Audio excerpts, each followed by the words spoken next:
कुटी में लौटने पर वशिष्ठ जी को अपने शरीर की जगह एक ध्यानस्थ सिद्ध का दर्शन। श्री वशिष्ठ जी कहते हैं, रघुनंदन, इस प्रकार धारणा के द्वारा सिद्ध हुए पृथ्वी आदि के रूप से जगत शरीर का अवलोकन करने के बाद पूर्वोक्त कौतुक दर्शन के संकल्प और प्रयत्न से निवृत्त हो मैं पुनः पहले के समाधि स्थान आकाश कुटीर के प्रदेश की ओर लौट आया। वहां आने पर देखता हूँ कि मेरा अपना शरीर कहीं भी स्थित दिखाई नहीं देता है। वहां अपने सामने बैठे हुए किसी दूसरे ही सिद्ध पुरुष को मैं देख रहा हूँ।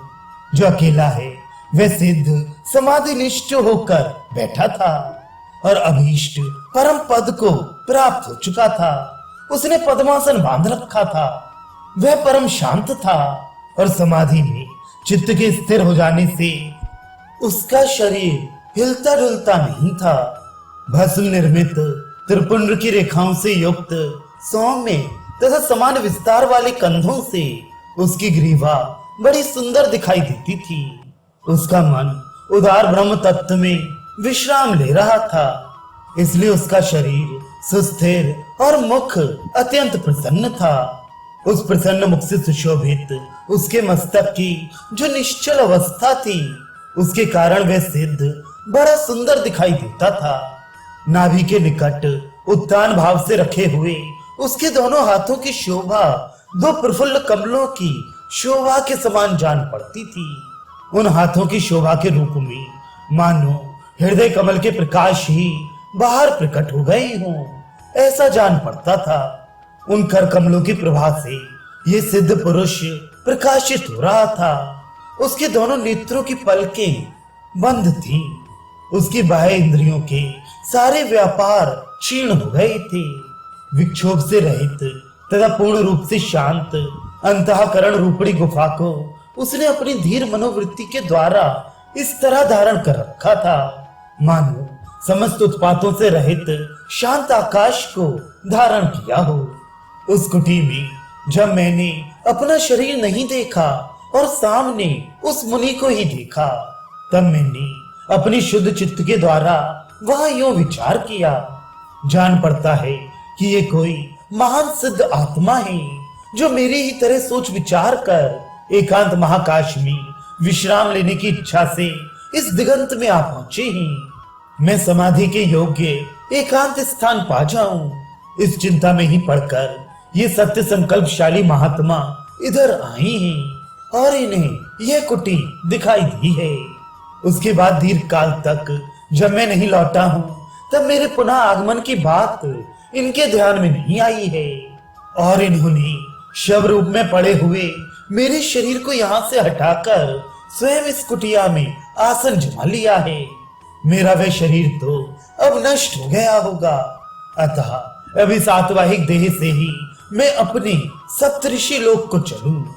ऐसा निश्चय कर मैं ज्यों ही वहां से चलने को उद्यत हुआ, त्यों ही मेरे पूर्व संकल्प का क्षय हो जाने से वह कुटी अदृश्य हो गई और वहां केवल आकाश मंडल रह गया। फिर तो समाधि में स्थित हुए वे सिद्ध बाबा निराधार होकर नीचे की ओर गिरने लगे।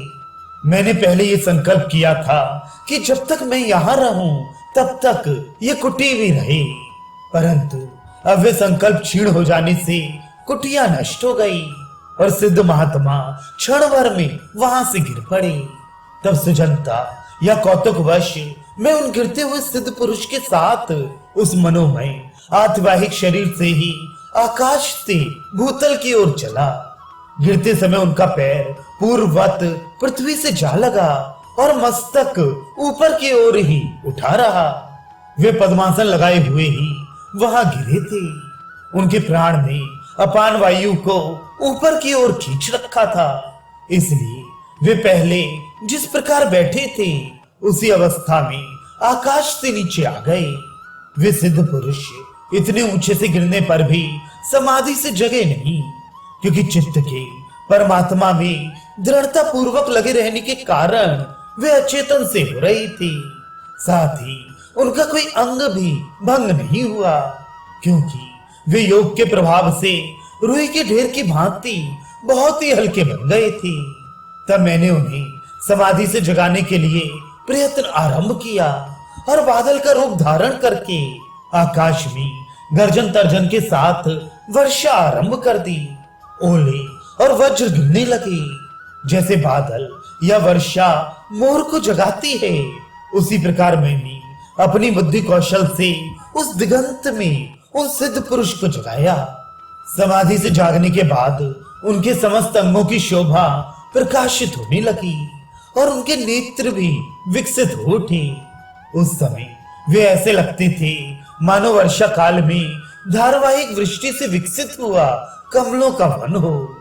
समाधि से जागने पर मैंने उनसे शुद्ध भाव से पूछा, मुनीश्वर आप कहाँ हैं और यह क्या कर रहे हैं? आप कौन हैं? इतनी दूरी से आप नीचे गिरे हैं, फिर भी आप अपने चित्त में उसका अनुभव क्यों नहीं कर रहे हैं? मेरे इस प्रकार पूछने पर उन्होंने मेरी ओर देखा, फिर अपनी पूर्व गति का स्मरण करके वे मुझसे उसी तरह सुंदर वचन बोले जैसे चातक मेघ से बोलता है।